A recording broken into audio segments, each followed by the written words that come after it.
gamer is familiar with the dangers of the automotive jungle. But will he be able to face the fierce and wild world of Jumanji? Glenn Lundy, the drums are beating for you to join Gene and Ted at the Fixed Ops Roundtable.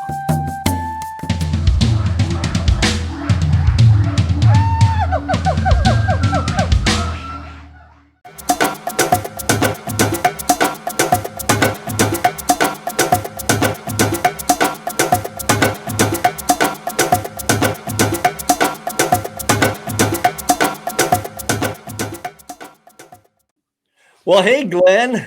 Welcome to the Jumanji game board, man. Golly, man. I knew you guys had this magical ability to bring people together, but I didn't know you could actually like extract us through a game board. This is wild, man. I've never experienced anything like it. Hey, Glenn, it just gets better and better. Welcome back, everybody. Glenn Lundy to the Fixed Ops Roundtable, a great friend of the conference. Glenn is the founder and the host of hashtag Rise and Grind. We see him every morning, and also the pioneer of the 800% Elite Automotive Club. Congratulations, Glenn, and all the success you're having, and welcome back. Oh, thank you so much, man. It's absolutely a pleasure to be here. I always enjoy spending time with you, Ted. You know, here we are, Glenn, and I got to congratulate you as well, because you just had that big article published in Forbes magazine in the November issue. So congratulations on all the success you're having, and again, really appreciate you being here. Oh, thank you, man. I was definitely surprised by that, honored, humbled. It's been quite a ride, quite a ride. All right, so I'm going to go ahead and turn the show over to you, my friend. All right, Ted. Well, I appreciate that. I was thinking back when I heard about this amazing opportunity to speak here at the Fixed Ops here on this Jumanji theme. And I was thinking back, man, I was thinking back to one of the first experiences that I had in life where I was really scared, right? Like just absolutely terrified. And I've got to show a little bit about the type of person I was back then when I share this story, but I actually got arrested. I went to jail for the first time in my entire life. I used to like to fight, man. I was always out looking for a fight. I was a fighter. That was my jam back in the day. And so I remember getting arrested for fighting one night out at the bars, doing the drinking, doing all of that whatnot. And so they bring me into the jail, and as they walk me in, I'm looking around, I'm terrified. I've never been through this process. And as I'm walking through and figuring out where they're going to lead me, I'm in the handcuffs. All of a sudden, banging on the window is this inmate. And he's just banging on the window and he's screaming like, "Get that guy in here. I'm going to kill that guy as soon as he gets in here. I'm going to wring his neck," right? And he's just banging on the wall and he's jumping on there's like a ledge, no chairs, but like a ledge. He's jumping on the ledge. He's banging on it like a wild animal. "Get him in here, get him in here." And the security guards are kind of looking around and I'm like terrified, shaking in my boots. And so the one guard, she's like being really nice to me. She does my fingerprints and she says, "I'll leave you out here for just a second." And the whole time this guy's just banging on the wall, "Get him in here." He's calling me names that I can't say and would never repeat, but he's calling me all of these names. And he's like, as soon as he gets in here, I'm killing him. And they're telling him to calm down and he won't calm down. And so the time just keeps going and it's terrifying. I'm in tears. And finally the guard comes over to me and she says, "We're going to have to put you in there. We have to put you in the tank. It's going to be okay." And I'm like, "No, please don't put me in there. Put me in solitary confinement or something. Do not put me in there with that crazy raged animal." And so they go over and he's standing by the door and they're like, "Get back, get back." And they make him get back from the door and they put me in the cell and they shut the door behind me. I hear it clang closed. I'm locked in with this raving crazy animal. And he walks up to me. And as he walks up to me, I'm terrified, I'm shaking, I'm quivering. He gets within 6 inches of me and he sticks his hand out and he says, "Hey, how you doing, man? I'm just messing with the guards, man. I'm cool. We're not going to have any problems. I just like messing with people. We're all good." And he ends up being this great guy, really a great guy. He was just crazy playing these wild games with me and I was terrified. And so I thought back to that experience and I thought, how many of you have been in a situation where something seemed terrifying? You thought it was going to be like this big ordeal. You thought it might be the end of the world. You were so scared. But then when it actually happened, when you actually reached that connect point, it ended up being way less terrifying than we had made it out to be in our minds. So that first time in jail, it taught me a lot of different things.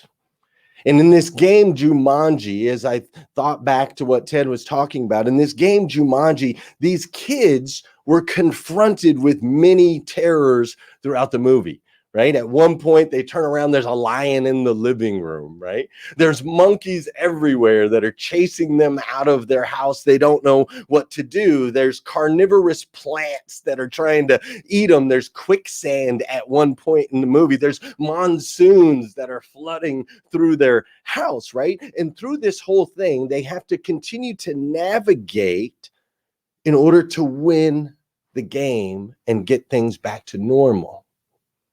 They can't quit. They can't bow out. They can't hide in the corner. They have to attack these things, navigate them, figure out their way through in order to make it to the other side. Now, see, in our dealerships today, it seems like we're navigating a game of Jumanji. I think we can all agree right now. I mean, each day is a different roll of the dice, right? We've got mandates and regulations. We've got ransomware. We've got compliance. We've got masks or no masks. We've got COVID or no COVID. We've got all of these pivotal situations that are going on. We've got Zoom calls and quarantines. It's literally like a real life game of Jumanji, with the stakes just as high, if not higher. You see, in our dealerships, legacies are at risk. Generations of people that will be impacted by the decisions we make today are at risk. So I want to offer you this today. Don't quit.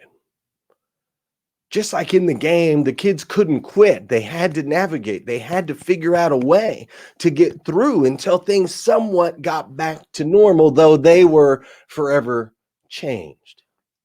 Don't quit. I also want to give you 4 key takeaways, things that I learned from the movie Jumanji that I think we can place and fit into our dealerships today that might help you navigate through this crazy situation that we've all found ourselves in.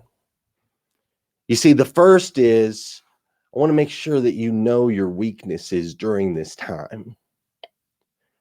You see, a lot of times, especially if you're in a leadership position, a lot of times we like to show ourselves as strong and competent, and we like to feel as though we have all of the answers and are somewhat afraid to show any type of vulnerability that might cost us our position as a leader or make people think less of us. And I just want to challenge you during this season to really know and identify your weaknesses.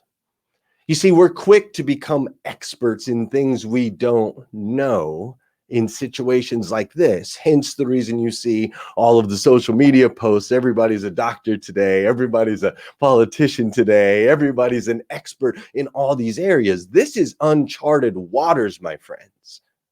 So it is okay for you to look inside and say, hey, I'm weak in that particular area. That's not a strength of mine. But I do have key players on my team. I have key access to resources online or other thought leaders. I have the ability to get the information that I need or delegate the areas that I'm not strong to others. And I challenge you to do that. The second thing that I learned from Jumanji that I think that you can go and apply in your dealership is I want you to realize that you are in the jungle.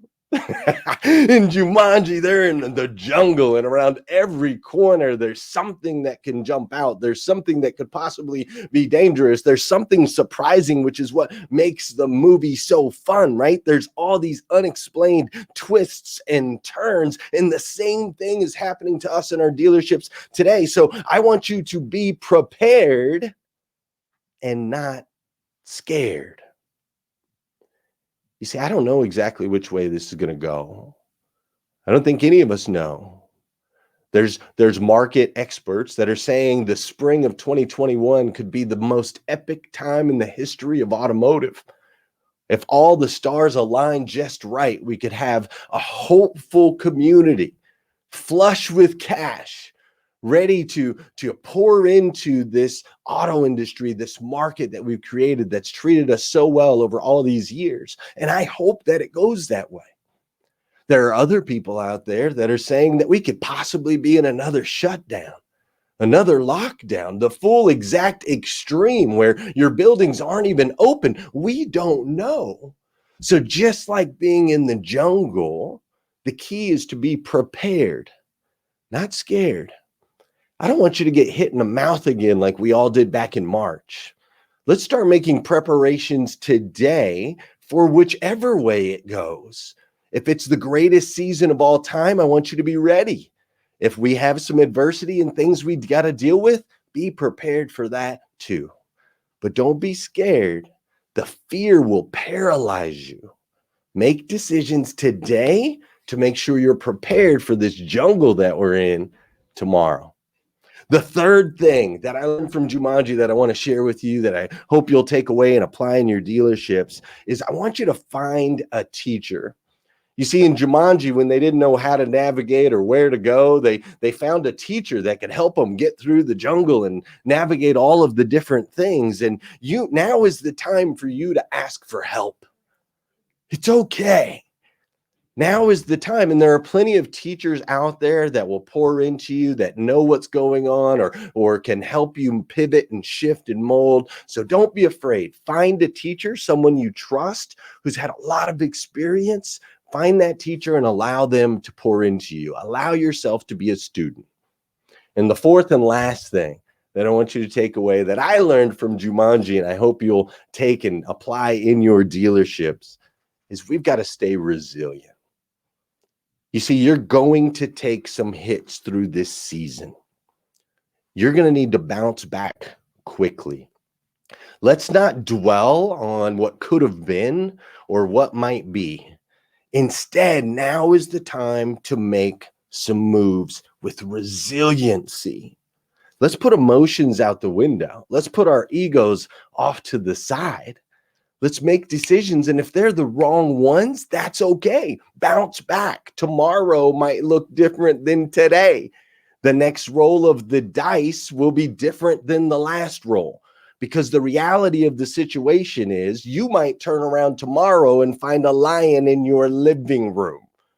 But if you're prepared, you're resilient, you're resourceful, and you have people in your life that can help guide you, you can get through this game and ultimately be a winner on the other side. Glenn, I took good notes. 4 amazing points that you shared with the group. Yeah. And, you know, years ago, I learned an acronym for the word fear. And it stands for false evidence appearing real. And a lot of times we're paralyzed by that fear, only to find when we get to the other side that it wasn't anything what we had expected. So I think you hit the nail right on the head. Yes, great job, Glenn. Thank you so much. And great advice for us going into the new year also. That's right. So to stay resilient. And again, I thought just beautiful, beautiful work. Number 1, know your weaknesses. Number 2, be prepared, not scared. 3, find a teacher. Yeah, thank you. Glenn Lundy is a great teacher. And number 4, stay resilient. Glenn Lundy. # Rise and Grind. Thank you so much, guys. I really appreciate you. Excited to spend the day with you. Well, Ted, I hear the sound of drums, and you know what that means. It means that it's time for us to get Glenn back to the real world and escape the virtual world. But he can only do that by saying the words, Jumanji!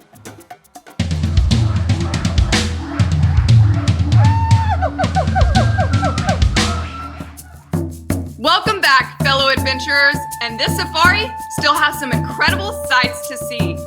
It reminds me of the famous poem by Lewis Carroll. You know those crazy creatures?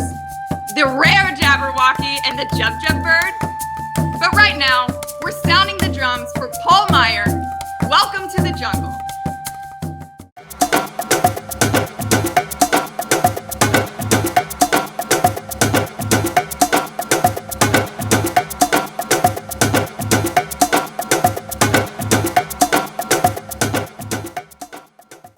Paul Meijer, you made it to Jumanji. Welcome to the jungle, my friend. Thank you. Thank you. Wow, what a ride that was. It was scary. Hey, Paul, 2020's been quite a ride in itself, hasn't it? Oh, it sure has, Ted. It's been a very good ride at that. Paul Meijer is the owner of Dealer Vendor Match and a great friend and founding father of the Fixed Ops Roundtable. He holds the distinction as being the only person who has attended every physical roundtable and participated in all the virtual ones as well. So that's a unique distinction, Paul. We're so honored to have you back here today. Well, thank you. I'm so happy to be back. The movement has just taken off. You know, who would have thought in May of 2019 when we got together in your office, I think it was like 25 of us, that it would take on momentum like it has, and now it's become its own brand globally, literally. It's something like that, Paul. And you've been working on something now for a little while behind the scenes, and we're really excited to, hear more about it and hear about you today. And Paul, I'm going to go ahead and I'm going to give you the stage. The show is yours. Awesome. Thank you, Ted. 2020, what a year it's been. We started the year with a good market and expectations for a fabulous year. And then in a snap, it changed. In fact, some would say if we could take 2020 and put it into a time capsule, we'd bury it and never dig it up. But that's not possible. True, the realities of this year are harsh, but there were lessons in that reality and takeaways for a better future. I'm a firm believer that out of adversity comes opportunity. So rather than rehash the past, let's look towards the future with 10 ways we adapted our business and the takeaways from 2020. 1, in sales, we expanded our online businesses and perfected internet processes with better responses that now include video and shop-at-home choices. 2, we leveraged social media to broaden our reach. We're reaching more buyers today through social media than we ever dreamed of before it became a necessary part of our business. 3, we fine-tuned our digital retailing by empowering the customer online and then took it a step further and delivered the car to their doorstep. 4, online auctions are more widely utilized than ever. 5, we now offer the opportunity for buyers to test drive vehicles on their terms and sometimes at their homes. 6, in service, where it was once reserved for the elite, drop off and pickup are quickly becoming the new norm. 7, our communication with the service customer has improved. By leveraging technology, we've moved from more timely responses, improved menus, and video MPIs to name just a few. 8, we've moved from washing the customer's car following service to full sanitizing of the vehicle. 9, we now offer expanded service hours. Many stores have expanded their service hours to accommodate the needs of the clients, and in some very progressive moves, service opportunities now include online mobile servicing. And lastly, we trimmed our workforce and have learned that we can accomplish just as much and sometimes more with less people. You see, decisions are our steering wheel. We go a little left, you'll have one result. A little right, and the result could change drastically. Take the 1960 NFL championship, for example. It was Vince Lombardi's first year coaching the Green Bay Packers. On December 26th, Green Bay Packers lost the championship title to the Philadelphia Eagles in a dramatic fourth quarter.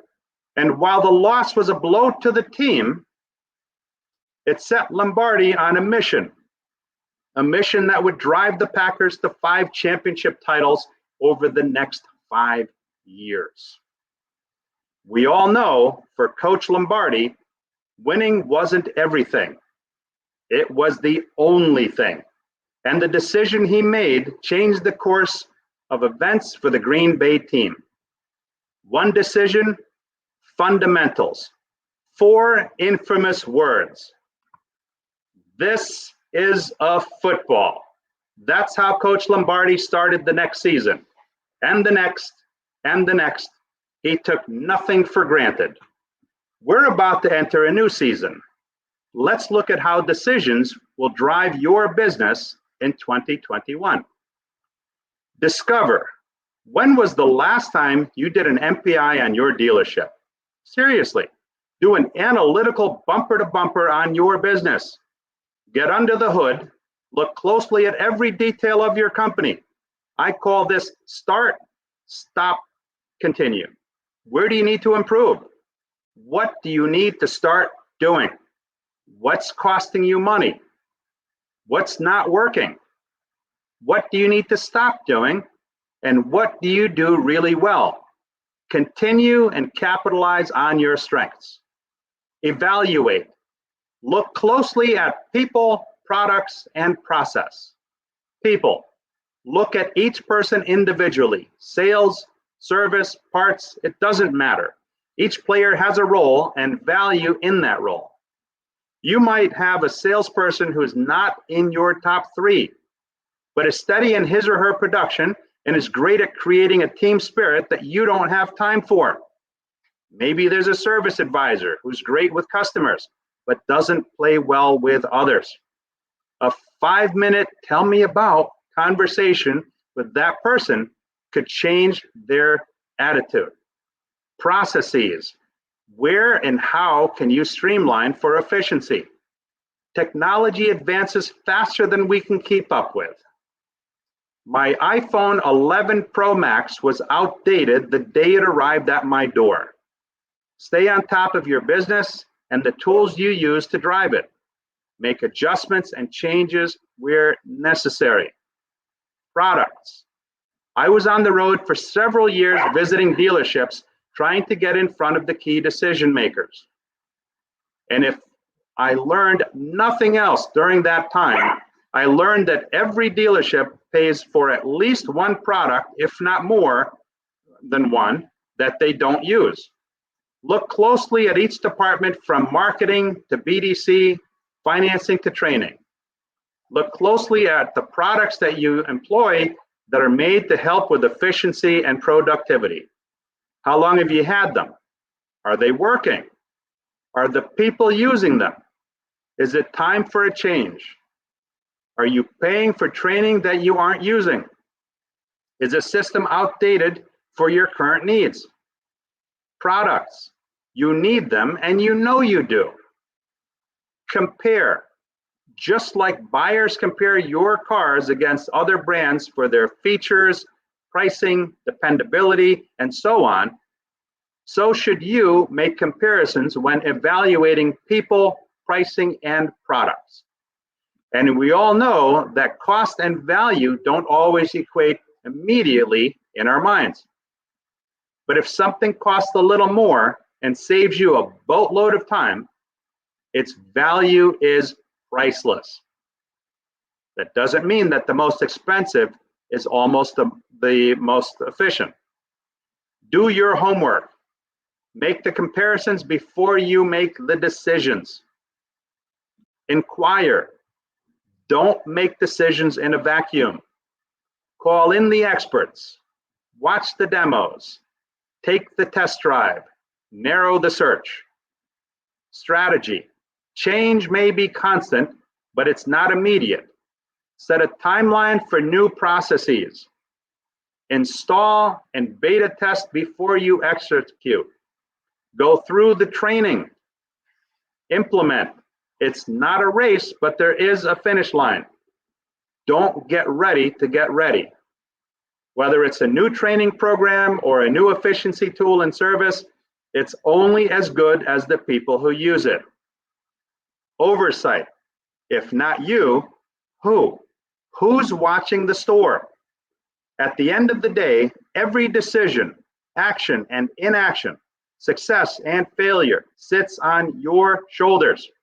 Your team is only as good as your leadership.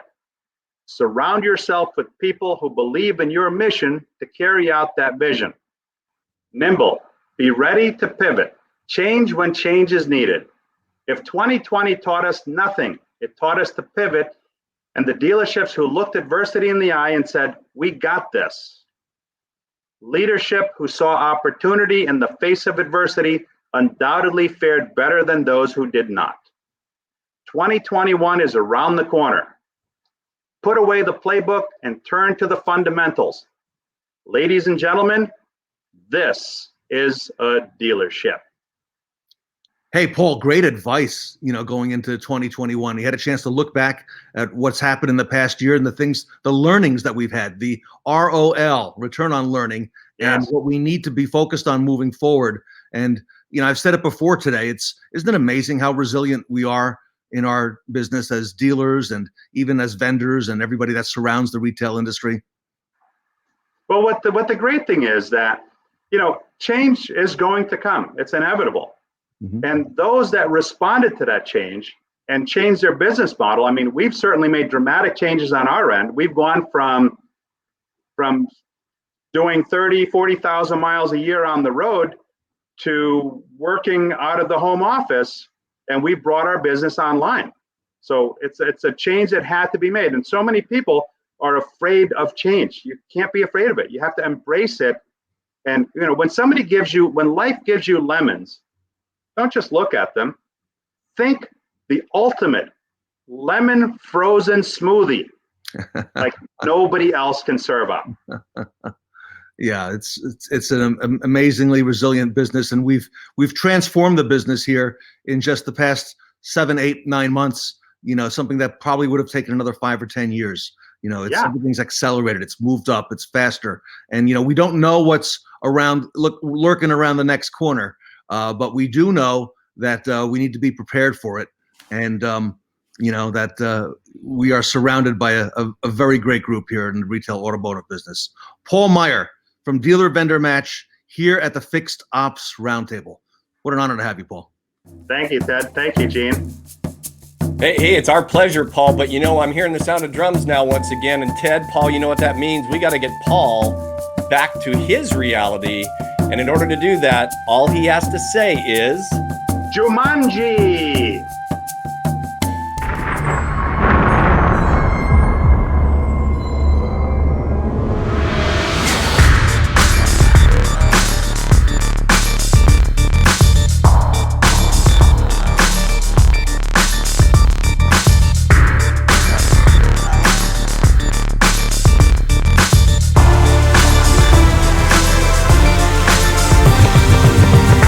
When I started Dealer Vendor Match, the biggest problems that dealers had was too many vendors coming through the door. They have sophisticated gatekeepers set up just to keep us out of the store. DealerVendorMatch.com takes care of that problem beautifully. The number one issue I have when vendors show up to my doorstep is I have my day planned out. They have theirs, but it doesn't match. DealerVendorMatch.com makes sense to me because I can go out and find the vendor that I need at the time that I need it and find what's fitting for me. Find out a little bit more about them without somebody coming in with a hard sales pitch. Dealers, this is a free service for you to use. Just go to DealerVendorMatch.com, click on Dealer Membership, and sign up. It's that easy. Vendors, we make it easy for you also. No payments until January 2021. We have 3 different plans with 6 different ways to pay for them. You want to save 1/3 off your membership? Sign up for an annual plan. Just go to DealerVendorMatch.com, click on Vendor Memberships, choose the plan that best fits you, and sign up. It's that easy. DealerVendorMatch.com gives me the opportunity to meet with vendors on my terms.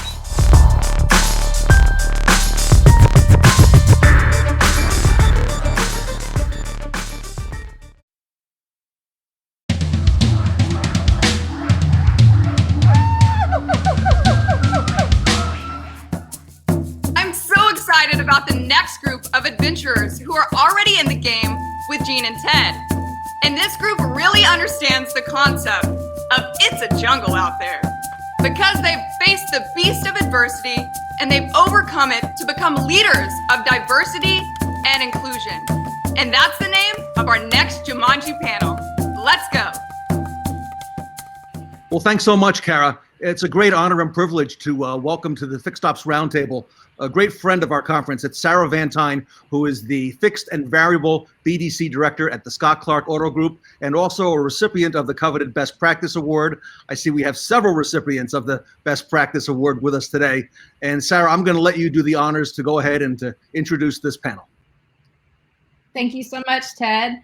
So I'm so excited today to have this diversity and inclusion panel with some amazing people in the automotive industry. These are all leaders that have done excellent jobs in their respective organizations with championing this.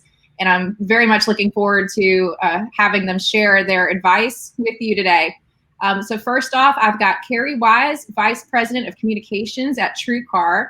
I've got GERALD RAMOIN, Market Area Vice President of HENDRICK Automotive Group. SEANA CORSALE, Director of Operation at CMA's Colonial Auto Center. LIZA BORCHES, President and CEO of Carter Myers Automotive. And Adam ARENS, owner of PATRIOT Auto Group. All right, well, I'm going to go ahead and kick off with some pretty tough questions for this crew. First of all, you know, in any dealership environment, culture is so important. And I really want to talk about what do you feel has been the most challenging aspect of promoting a diverse and inclusive culture within your company? I'd like to kick that to GERALD first real quick, and then have LIZA chime in as well. Well, Sarah, those are important questions for sure. I'm not sure they're tough, but they're definitely important. I think hiring quality people that are open-minded, that are diverse thinking, not only in ideas, but also in incorporating ideas from other people, you know, and you set the tone really by when you do hire different people, you have to bring them together so they can share ideas, so they can start trusting each other and respect. And, you know, we really focus on making sure everybody's included in the hiring process and making sure that everybody, once we interview someone or talk to someone, even whether it's an advancement opportunity inside the organization or you're bringing somebody into the organization, is that you have a time to re-talk about that person after the fact. And if anyone is included in that, the first thing we talk about is making sure that the people understand the strengths of the candidate and not judging the candidate. So I think it all starts there, and then it kind of creates energy once you bring them onto the team and you continue that focus. So that's really what we try to do from an inclusive process, is make it where everybody's involved. We start it where everybody's involved, and you continue that through the hiring process and when they join your team. Excellent.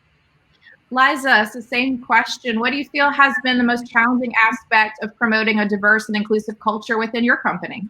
Well, two of the things that we've talked a lot about this year, as this topic has become even a higher priority than what I think it already was, both in our company and our industry. One is in the area of unconscious bias. And I know that that's been language that has been used a lot, especially in 2020. We had a group from our leadership team read the book Blind Spot and had some conversation around areas of unconscious bias that I personally just wasn't even recognizing within myself as we were looking to promote from within as well as hire from the outside. And the second piece of it is around promoting from within. I think one of our challenges has been that we have promoted a lot based on relationships and recruited a lot based on relationships, which is, it can be a huge positive. We've had a lot of relationships that have helped bring diversity into our company, but overall as an industry, when we are promoting and connecting through relationships, I think it has been one of our roadblocks to growing diversity within the auto industry. So those are the two challenges that I'll mention. Unconscious bias, I think we all know what that means, but really studying it and understanding it and seeing how it potentially has impacted or been a roadblock in our company. We've tried to challenge ourselves with questions in the recruiting process. Say, wait, are we really looking at this through an unbiased lens? So those are the two things I think have been the biggest roadblocks. Well, thank you so much, Gerald and Liza. I'm going to really tie that same first question right into my next one. And Shauna and Adam and Kerri, I'd love it if y'all can chime in on this one. And I'll kick it to Shauna first. So has there ever been a process or procedure you've changed within your company to make your department or your organization more inclusive? I think Liza really hit the nail on the head with changing our bias, and also making sure that in a recruiting fashion that we're not just waiting for people to come to us. We have to find talented people, whether they're in automotive, not in automotive, and it gives us such an edge to be able to actually go out and find these people versus waiting for candidates to come to us, because there's so many people that have so much potential and talent that would be great in automotive that we're not seeing them because they're not considering automotive as a top career. So making sure that we're going out and finding these people, doing a little bit more proactive recruiting versus waiting for our typical candidates to come to us. Thank you, Shauna.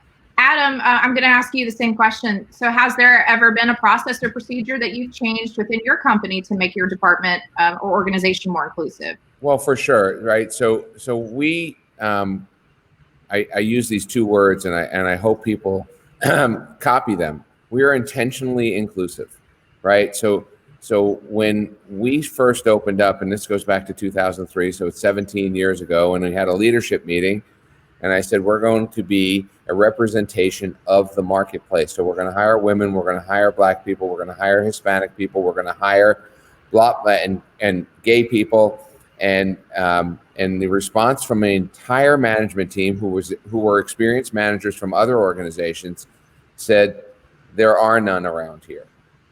And I said, okay, then we're going to describe what we're going to look like as an organization in the short run, in the long run, and we're going to make the steps to get there. So what have we done? We've recruited our customers. When the owner of the company or a general manager or a lead person walks up to somebody who is obviously not typical to your marketplace, you welcome them and you let them know that we are looking to hire people like you, people without experience, but have the right interior of a person. They have the ability to work hard. They have the ability to be friendly. They have the ability to be nice, and we can teach them the skill sets that are required inside our business. So that took a big piece of who we are. That was to describe who we were going to look like in the future, and then work our way towards that with a game plan how to get there. Excellent, Adam.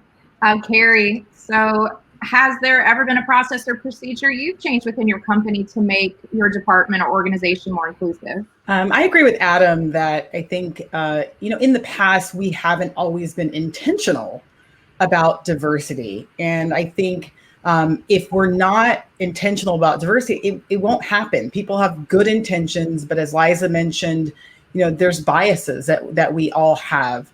I will say this year, like a lot of companies, the topic of diversity and inclusion was at the forefront with everything that was happening, the conversations that were happening. And I think at TRUECAR, we've really reacted to that, not by just putting social posts up, right, to show our support, but really pulling together a committee, a DEI committee of 25 employees that all raise their hand, are passionate about this topic, and are coming together with the outside consultant to really help us figure out how do we make TRUECAR a more diverse and inclusive culture, but also how do we influence the industry and the business we work in as well.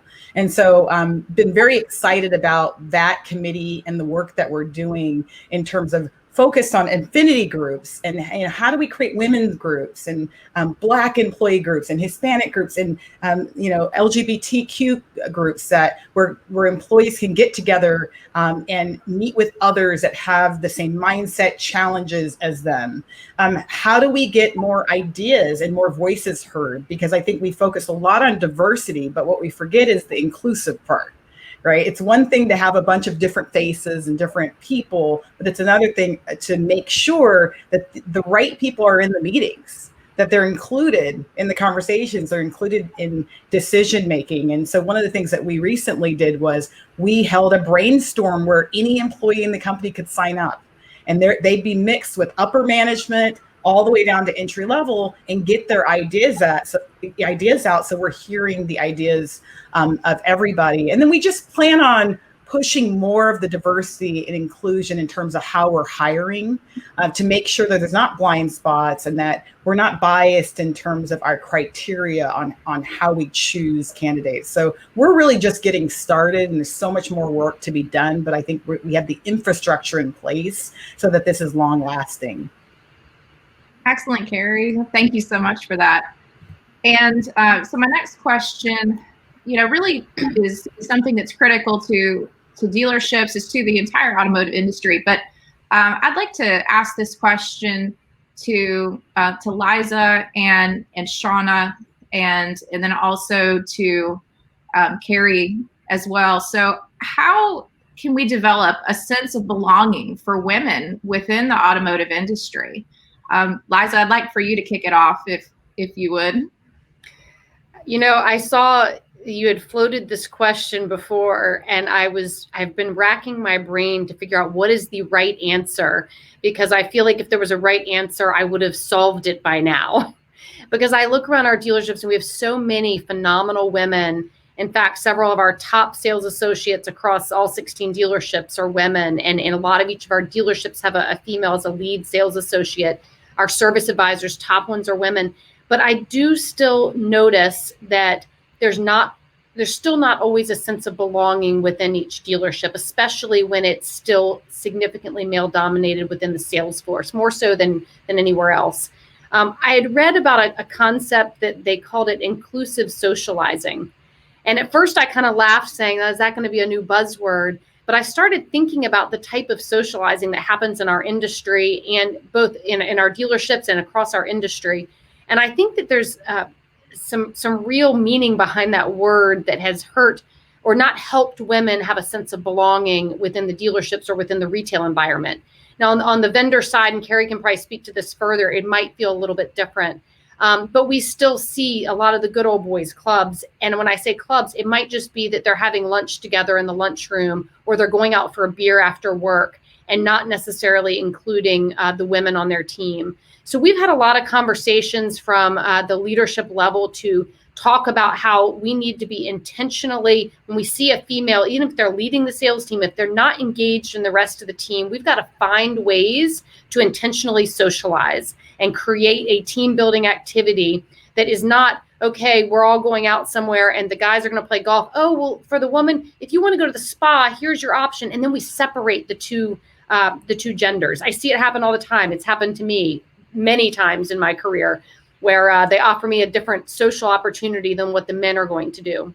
So the biggest thing that we've tried to do is try to have intentional socializing. I didn't know that was a word till I read it, but that might be, again, when we see a female eating lunch by herself at her own desk and the four guys are sitting in the lunchroom, I want two of the managers to go over there and consciously set up to have lunch with a couple of the female sales associates and bring them into the group. So it goes back to that word intentional that Adam said, and it's got to be more than just having sales meetings. We've got to help them socialize to give that sense of belonging. So SEANA, I'll field it to you and then have KERRI answer as well. So how can we develop a sense of belonging for women within the auto industry? I think the industry as a whole, we've talked about the word intentional throughout this whole panel so far, and it's such a big word for how we can keep everything inclusive. We have to be intentional. We've got so many people that, on a dealership level, but also for the industry, we need to be able to be leaders and show people, as women, we have to showcase that this is a really great career to be in, and it's okay to say that there aren't enough women in automotive. I think sometimes we're scared to tell people, hey, there aren't really a lot of women over here, but it's okay. And I think it's something that it's exciting, it's empowering, and we have to do a really good job of showing people that as a whole and talking about our stories. Liza's got a really amazing story that she does a great job of telling. I try to talk about my story as much as I can. And when we meet these really amazing women, we have to share that story with them and give them that opportunity. And it helps make that more inclusive and also make the automotive industry more appealing to people. And it breaks down that wall that they're so afraid to try something new. But we've got to make it inclusive. We've got to start finding these people and sharing our stories. KERRI, I would love, your perspective on this is coming from little bit outside of the dealership realm, but it's very important to the auto industry too, you know, the vendor side. So how can we develop a sense of belonging for women within that aspect of our industry?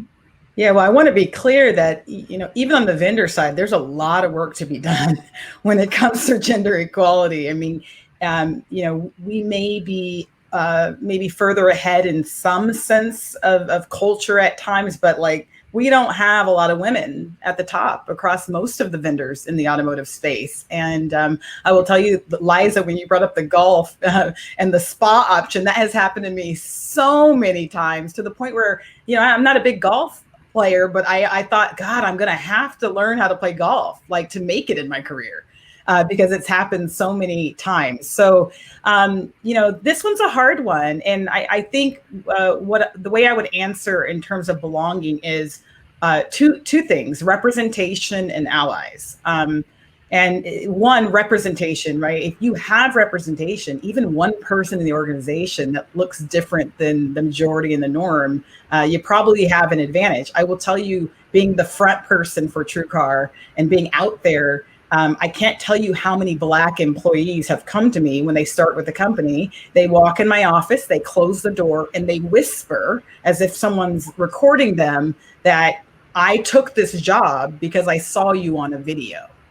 I took this job because I figured if they put a woman or a person of color to represent the company in a video, it can't be a racist organization, right? Now that may not be true, but the symbol of me was enough for them to influence them and to think like, okay, if she can make it, maybe this company is for me. And so I think we have to be thoughtful that people pay attention. And when you have all white men on your website, or if you have all white men when I walk up to your dealership, or all white men in management or on your board, people pay attention to that. And it sends a symbol of like what your culture might be like. And then the second part, which really has helped me, is allies, right? I would not, you know, be here if it wasn't for mainly white men that have saw something in me that I didn't see in myself, or have called on me in that meeting. You know, I think back to all those moments where I was intimidated to speak up because I was the only one. I didn't think my voice was as, you know, powerful as the others in the room. And that white guy says, Kerri, what do you think? And he's the boss. He's the guy in charge. And he in some ways passed his power on to me by spotlighting me or by enabling me to share my voice. And so I think when it comes to women, belonging a lot of times is going to come from getting the endorsement or the sponsor of a really important ally in the organization. And we need more of that. We need to be thoughtful and intentional on that. Wow, that is such a great point. There's one of my allies raising his hand here, Adam. Yes. Well, the only thing that, and I'm not speaking to the panel because the panel gets this, we as leadership have to assure that there is not a hostile environment as it relates to women and minorities in the businesses that we operate, that it's not a locker room, that it's not okay to, when nobody's looking, listening, or paying attention, to say things that would very much be hostile. Or she gets it, she's one of us, but we talk poorly about women in front of them. Or he gets it, he knows we're just kidding when we talk, when we make a racist statement, or we make a religious statement, or we call somebody based on what they're wearing something. And again, if you want to start at the infancy and where to bring this back into a service department or a dealership, is doing a hostility check. You know, you have people in your organization that are whether they think they're being funny or not, that have bias, and that bias won't go away unless they go away. And we've had to make that decision in our organization that bias has to go away. Yeah, and Adam, you bring up a good point, because there's that deliberate bias in terms of jokes, but what I have probably experienced more in my career are microaggressions. Mm-hmm. And they're not just from men, I'll tell you, in terms of, you know, comments being made to you, being undermined, your voice not being heard, your ideas not being heard, you being underestimated, those kind of things. And those are to me, those are the more challenging ones, because proving it is hard. And most people who are doing it don't even know they're doing it either, right? It's that unconscious bias. So those are challenges that make people want to leave. And I think you hit the nail on the head as far as it has to be an absolute zero tolerance policy. And I think that's where it becomes gray when KERRI said, you can't always say, well, that comment was a hostile comment, done, we're out of here. It's usually that kind of passive aggressive or a microaggression where you're like, I don't know, do I terminate that person for that? Did they really mean it that way? And we start questioning ourselves, and usually they did. But it's a very tough area for a leader to make sure that we're identifying that behavior and having a zero tolerance policy. And to keep on that same thread, I really would love to point this question at Gerald and Adam specifically, because, you know, we've talked about it's really important to have allies within our auto industry, you know, with people that advocate for diversity and inclusion with our colleagues and really stand up as leaders to make sure that, you know, their companies really hold that as a high value and a critical value within the growth of their organizations. So, you know, Gerald, how would you advocate for diversity and inclusion with colleagues who don't understand its importance? Well, in my first response, I talked about hiring the right people, right? Open-minded people that get it, you know, and it's about customer experience. What we do, we don't build cars. It's not about the cars. A lot of times you'll have a woman that says, well, I don't know much about cars. So I said, well, do you know a lot about people? So, and I said, if you do know a lot about people and you treat people with respect, you'll be ultra successful, because this is not about cars. Certainly we need to understand them, but more importantly, we need to understand the people. So we really talk about advocating that we have ambassador groups where we bring people from all departments into meetings once a month, and we share ideas and best practices. And we may even been doing that, Sarah, when you were here many, many, many years ago with the Hendrick Auto Group. So we continue to do those things today. And it's amazing that the level of contributions that you get from people in different positions that you wouldn't consider impact positions, yet they are, because we advocate them giving their ideas. And then when you put those ideas into action, then they get energized and they start feeling that, hey, I can make a difference. You know, my role is important. And whether it be a female or a different race or whatever it may be.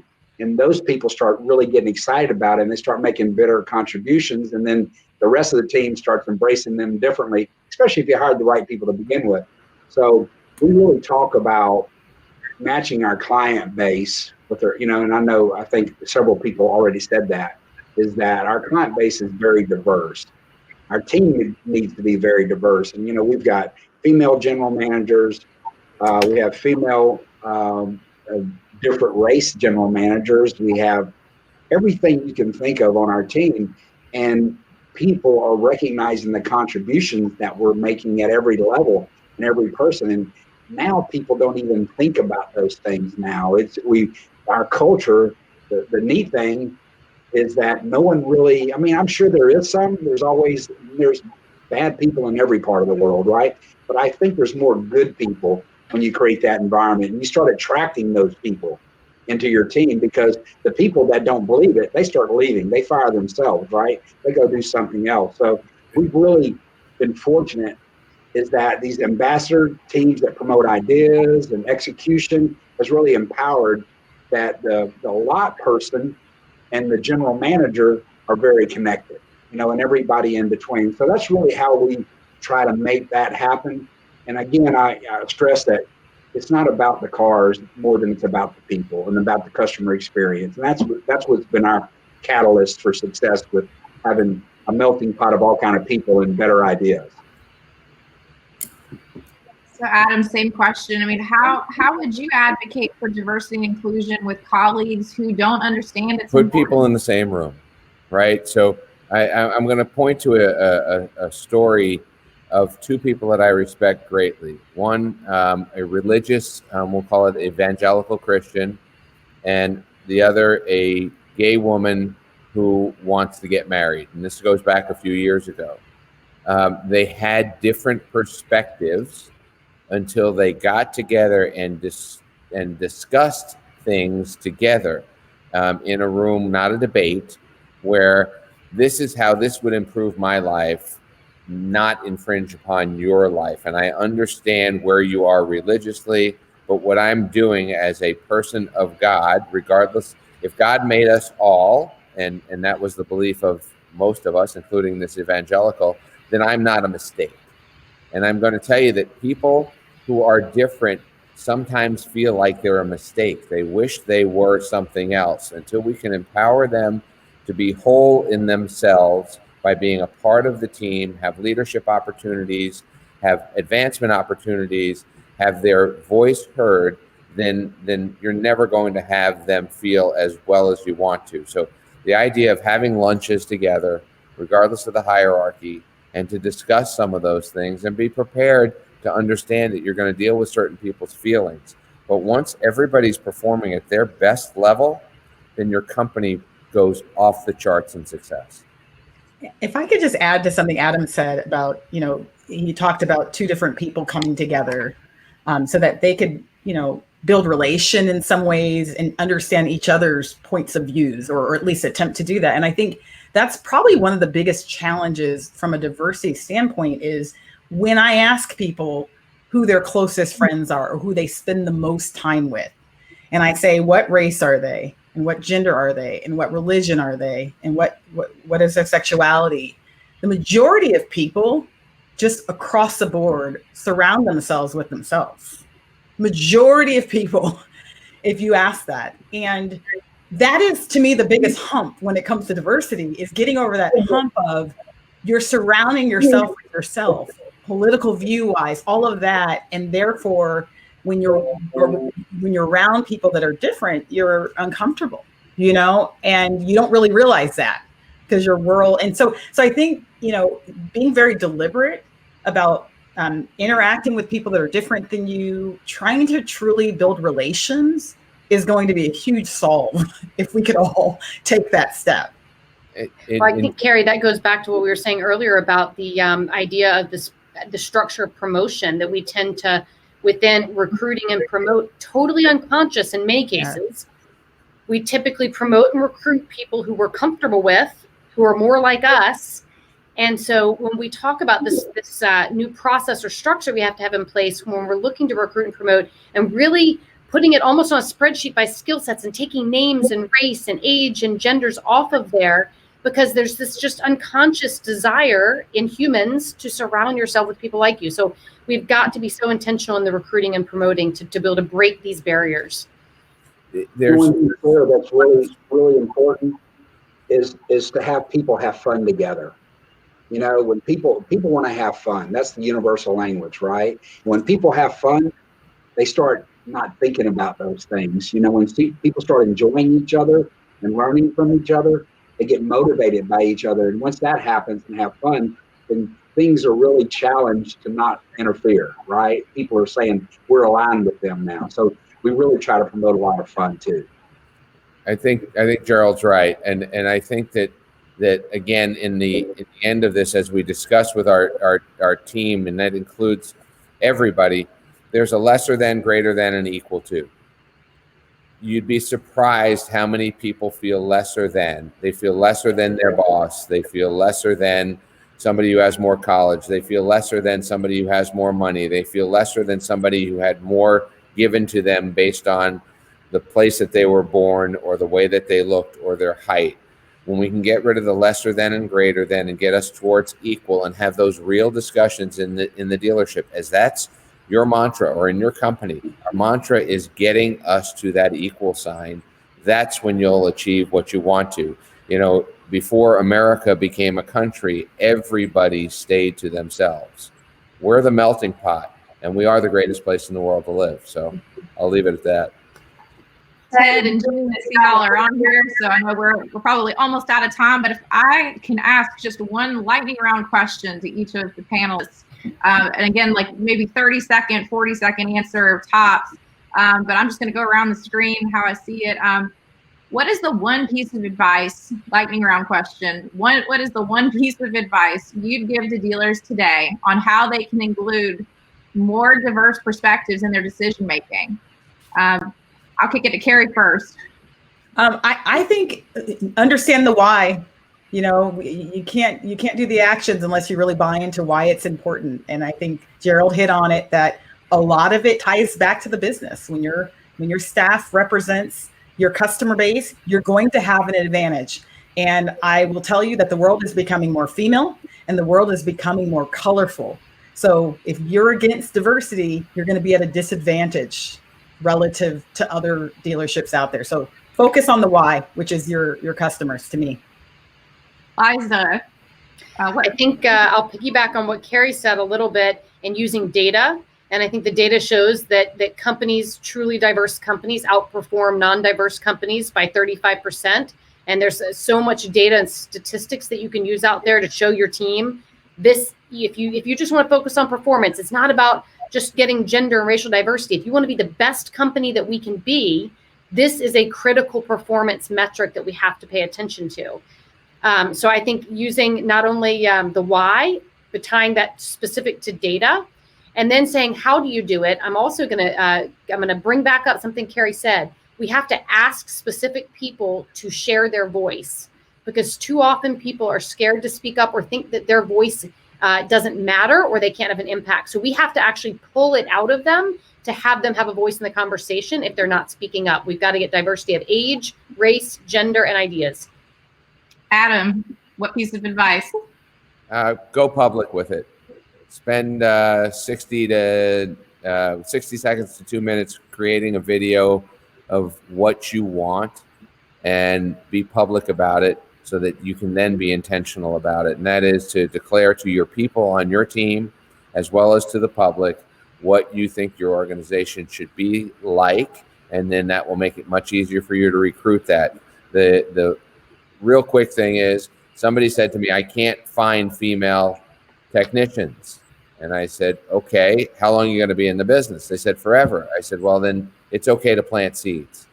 Go out and recruit people who are in high school and tell them that there's an opportunity, if you're a female, to become a technician and make a good living and continually advance your career like the career path that you have in your dealership.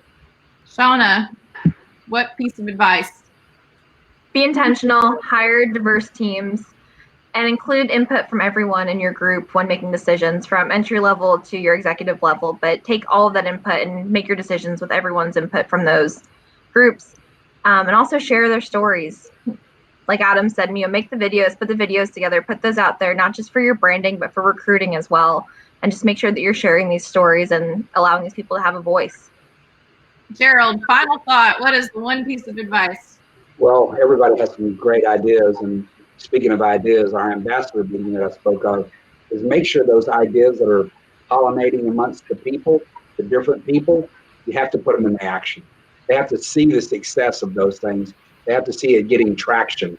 They have to see it making a difference. Then you celebrate those things, whether you put them on social media, saying, hey, this team member created this solution, or this team member was recognized as a best idea of the month, or whatever it may be. Those things really, because they'll tell everybody to look at their social media posts, right? I'm on TV or wherever you want to, I'm on computer, I guess is what it's called. So it really creates a lot of energy about ideas because they get traction. Everybody. Thank you so much. Very impressive. Hey, Sarah, thank you so much for putting all this together. And Gerald, welcome.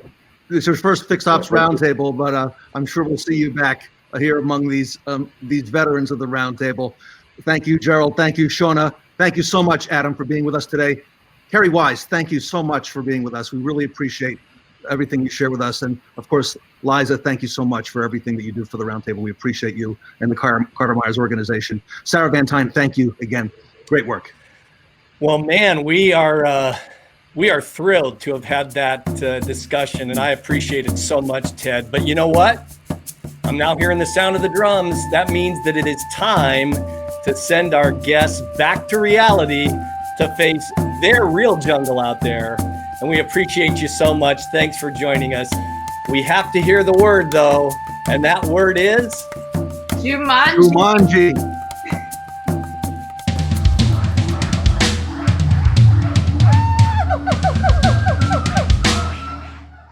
I have no idea why I did not get the part in Jumanji, but I want to challenge all of you to take these great ideas and sort of try them out. So what if you fall off your elephant? If you risk nothing, you gain nothing.